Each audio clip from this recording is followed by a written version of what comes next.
chamber erred in law by relying on hypothetical and non-specific Meron audio. risks Meron to na. find that continued detention is warranted, the appeals chamber recalls that in determining whether the conditions pursuant Article 60.2 of the Kaya pa rin. statute had been met, a chamber must find that detention appears necessary.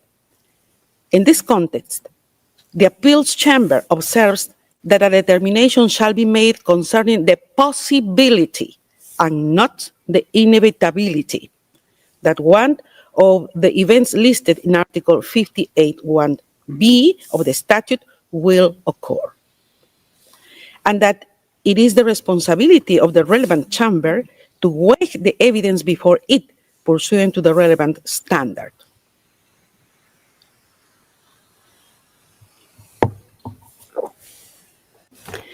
The appeals chamber notes that in its assessment of risks under Article 58(1)(b) of the statute, the pretorial chamber relied on this legal standard. Indeed, the pretorial chamber correctly referred to the standard that the assessment under Article 58(1)(b) of the statute concerns the possibility, not the inevitability, of a future occurrence. It then analyzed the material before it against this standard. Accordingly, the defense has failed to demonstrate that the pretorial chamber misapprehended the legal standard relevant to the assessment of risks under Article 58(1)(b) of the statute. With regard to the pretorial chamber's assessment and weighing of evidence in assessing risks pursuant Article 58(1)(b), subparagraph 2 of the statute, the appeals chamber notes that the pretorial chamber made reference to 5 documents, including media articles, publications of non-governmental organizations, and a book which, in its view, indicated that Mr. Duterte's inclination to interfere with investigation against him. In relation to the first document, a media article, the appeals chamber finds that it was not unreasonable for the pretorial chamber to rely on this document for its finding. Patay!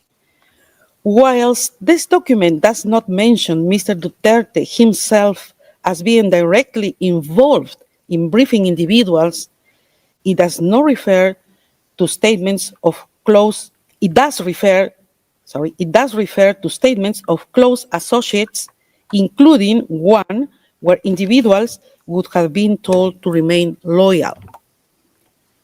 In any event, the appeals chamber observes that Mr. Duterte's alleged involvement in briefing individuals is but one of the factors that the pretorial chamber took into account to support its conclusions on Mr. Duterte's inclination to interfere with investigations against him. In relation to the other 4 documents, a book, 2 publications of non-governmental organizations, and a press article, the appeals chamber recalls that there does not exist in the applicable law of the court any impediment to use of newspapers, articles, or other public or open sources for the purposes of assessing the requirement under Article 58(1) of the statute. Nor is there any requirement that such material be corroborated. Noting this, the appeals chamber considers that it is possible to discern how the pretorial chamber reached its conclusion on Mr. Duterte's alleged involvement in the threatening and taking of retaliatory actions against individuals opposed to him. In any event, the appeals chamber observes that this is only one of the factors that the pretorial chamber took into account to support its conclusion on Mr. Duterte's inclination to interfere with investigations against him, and more generally, on the risk of Mr. Duterte obstructing or endangering the investigations or the court proceedings. Kaya nga, medyo alanganin na yung salita, mukhang hindi pabor kay Digong. Sabi niya, maaaring mag-obstruct si Digong. Tsaka yung mga sinasabi ng defense nila Duterte ay hindi nagiging akma at hindi maibababa yung sinabi ng pre-trial chamber. Kumbaga, hindi nila makontra. Walang epektibo yung pagkontra nila sa pre-trial chamber. Mukhang garapon.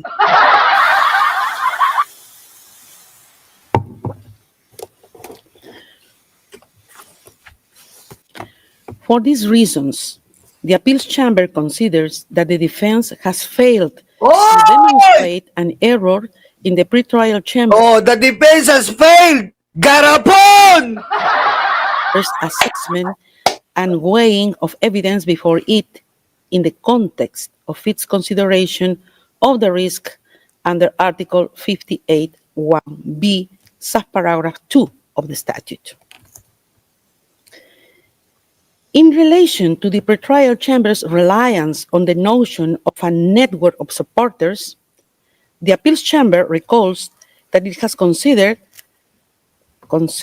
that it is sufficient for a chamber to establish that it is possible that a suspect had the necessary assets to abscond, and that there is a risk that a suspect has the financial means to abscond on the basis of concrete evidence. The appeals chamber has also held that the existence of a supportive network and financial means may be relevant to determining whether there is a risk that a person may evade justice or interfere with the investigation, and that access to the international contacts could provide the means to enable a suspect to abscond, whether or not there was evidence that the suspect would actually utilize such contacts. In the impugned decision, in determining whether Mr. Duterte posed a flight risk under Article 58(1)(b), subparagraph 1 of the statute, the pretrial chamber considered that he appears to have the necessary political contacts as well as to benefit from a network of support within the Philippines.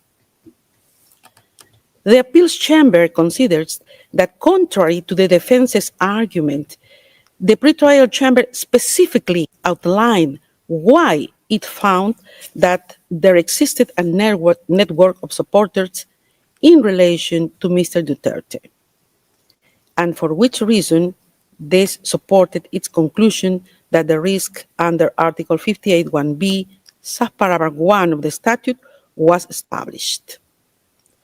In the view of the appeals chamber, the manner in which the pretrial chamber undertook this assessment was case-specific, as it took into account the specific circumstances of Mr. Duterte, amongst others, his position as former president of the Philippines and his recent re-election as mayor of Davao City in May 2025.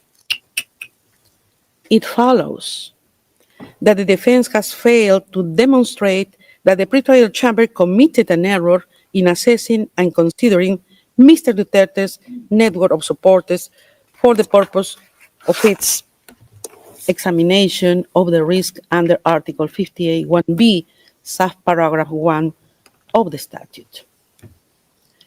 Further, under the first ground of appeal, the defense argues that the pretrial chamber's alleged reliance on irrelevant considerations led to errors of law and fact.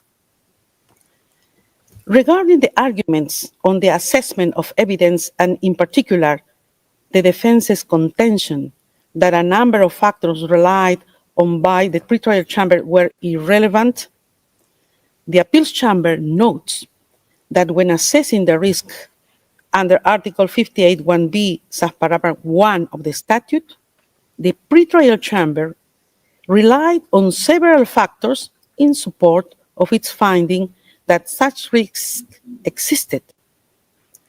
It relied on a statement by Mr. Duterte, statements by others, Mr. Duterte's position as a former president of the Philippines and his recent re-election as mayor of Davao City, as well as the matter of the gravity of the alleged crimes and concomitant sentence in case of conviction. The appeals chamber observes that the defense does not explain why, in its view, these factors were irrelevant to the pretrial chamber's assessment. Without more, the defense has failed to substantiate that the pretrial chamber's reasoning and assessment were unreasonable.